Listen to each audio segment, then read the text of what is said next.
क्यों शिव मंदिर में गर्भगृह के बाहर ही विराजमान होते हैं नंदी? आपने शिव मंदिर तो बहुत देखे होंगे, पर क्या आपने कभी ये सोचा है कि हर शिव मंदिर के बाहर नंदी की प्रतिमा क्यों रखी जाती है? आप कहेंगे महादेव का वाहन नंदी होने के कारण दोनों एक साथ रहते हैं, लेकिन इसके पीछे की कहानी क्या है? और नंदी क्यों और कैसे महादेव की सवारी बने?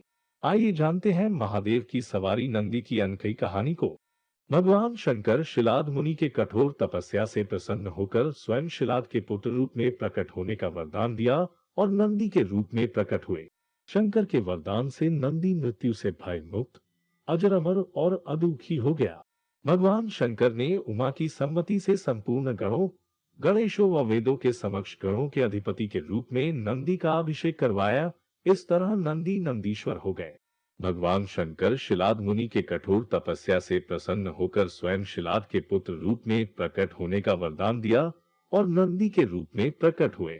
शंकर के वरदान से नंदी मृत्यु से भय मुक्त, अजर अमर और अदुखी हो गया।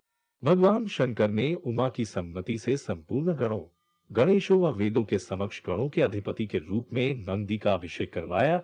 इस तरह नंदी नंदीश्वर हो गए। बाद में मरुतों की पुत्री सुएशा के साथ नंदी का विवाह हुआ।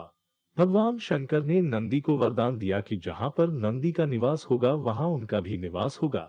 तभी से हर शिव मंदिर में शिवजी के सामने नंदी की स्थापना की जाती है। नंदी के नेत्र सदैव अपने इष्ट को स्मरण रखने का प्रतीक है, क्योंकि नेत्रों से ही उनकी छवि मन में बसती है और यहीं से भक्ति की शुरुआत होती है। नंदी के नेत्र हमें ये बात सिखाते हैं कि अगर भक्ति के साथ मनुष्य में क्रोध, अहम व दुर्गुणों को पराजित करने का सामर्थ्य न हो तो भक्ति का लक्ष्य प्राप्त नहीं होता। नंदी के दर्शन करने के बाद उनके सींगों को स्पर्श कर माथे से लगाने का विधान है। माना जाता है इससे मनुष्य को सद्बुद्धि आती है, विवेक जागृत होता है। नंदी के सींग दो और बातों का प्रतीक है। वे जीवन में ज्ञान और विवेक को अपनाने का संदेश देते हैं। नंदी के गले में एक सुनहरी घंटी होती है। जब इसकी आवाज आती है तो ये मन को मधुर लगती है। घंटी की मधुर धुन का मतलब है कि नंदी की तरह ही अगर मनुष्य भी अपने भगवान की धुन में रमा रहे तो जीवन यात्रा बहुत आसान हो जाता है। नंदी पवित्रता, विवेक, बुद्धि और ज्ञान के प्रतीक है। उनका हर क्षण शिव को ही समर्पित है और मनुष्य को यही शिक्षा देते हैं कि वह भी अपना हर क्षण परमात्मा को अर्पित करता चले तो उसका ध्यान भगवान रखेंगे।